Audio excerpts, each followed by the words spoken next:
السلام عليكم وأهلا بكم بدرس جديد من القرآن الكريم. سورة الفلق. بسم الله الرحمن الرحيم. قل أعوذ برب الفلق من شر ما خلق ومن شر غاسق إذا وقب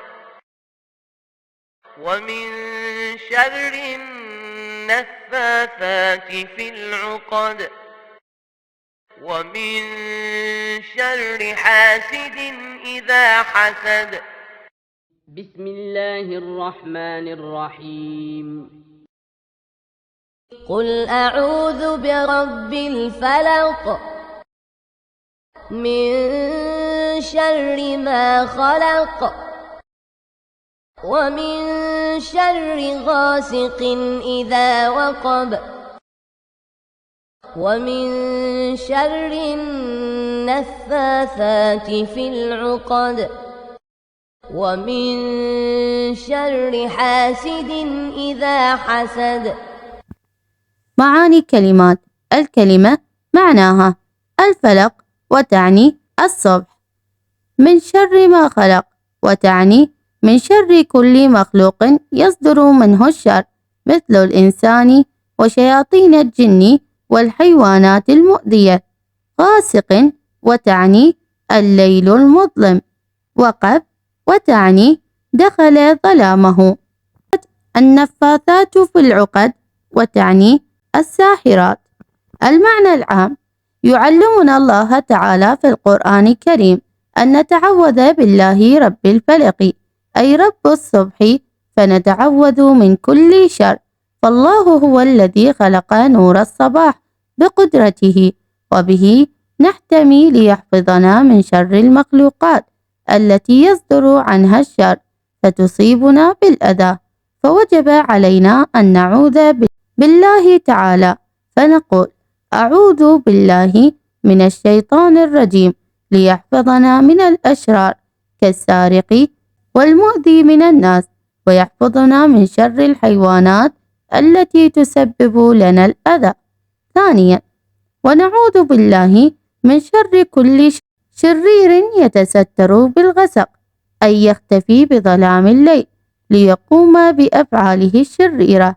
ثالثا، ونعوذ بالله من شر النفاثات في العقد أي نعوذ بالله تعالى من شر الساحرات والسحرة، وهم الذين يخدعون الناس ويؤذونهم بعمل السحر.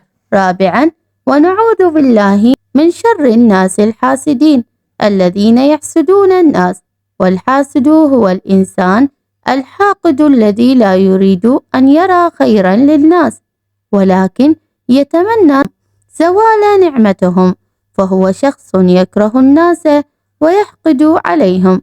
خامسا، إن الله سبحانه في هذه السورة يأمر الناس أن يبتعدوا من الشر والأشرار ويستعيذوا بالله تعالى من شرهم. المناقشة: اقرأ سورة الفلق. بسم الله الرحمن الرحيم. قل أعوذ برب الفلق من شر ما خلق ومن شر غاسق إذا وقب ومن شر النفاثات في العقد ومن شر حاسد إذا حسد. ثانيا، ما معنى الفلق؟ الفلق وتعني الصبح. ثالثا، ما معنى غاسق؟ غاسق وتعني الليل المظلم. رابعا، ما معنى وقب؟ وقب وتعني دخل ظلامه. خامسا، ما النفاثات في العقد؟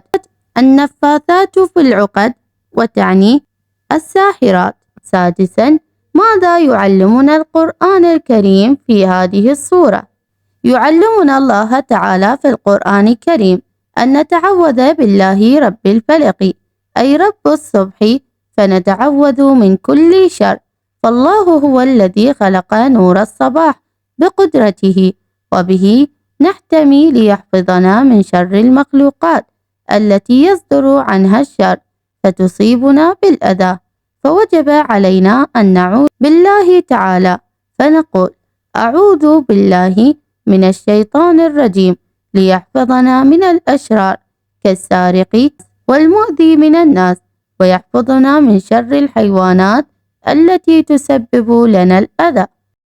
ونعوذ بالله من شر كل شرير يتستر بالغسق، أي يختفي بظلام الليل ليقوم بأفعاله الشريرة. ثالثا، ونعوذ بالله من شر النفاثات في العقد، أي نعوذ بالله تعالى من شر الساحرات. سؤال: نعوذ بالله تعالى من أشياء، ما هي؟ أعوذ بالله من الشيطان الرجيم ليحفظنا من الأشرار كالسارق والمؤذي من الناس، ويحفظنا من شر الحيوانات التي تسبب لنا الأذى. ونعوذ بالله من شر كل شرير يتستر بالغسق، أي يختفي بظلام الليل ليقوم بأفعاله الشريرة. ونعوذ بالله من شر النفاثات في العقد، أي نعوذ بالله تعالى من شر الساحرات. ثامنا، ماذا نقول عندما نستعيذ بالله من الشيطان الرجيم؟ فوجب علينا أن نعوذ بالله تعالى، فنقول: أعوذ بالله من الشيطان الرجيم ليحفظنا من الأشرار. تاسعا، يحمي الله تعالى الناس من الشر إذا هم.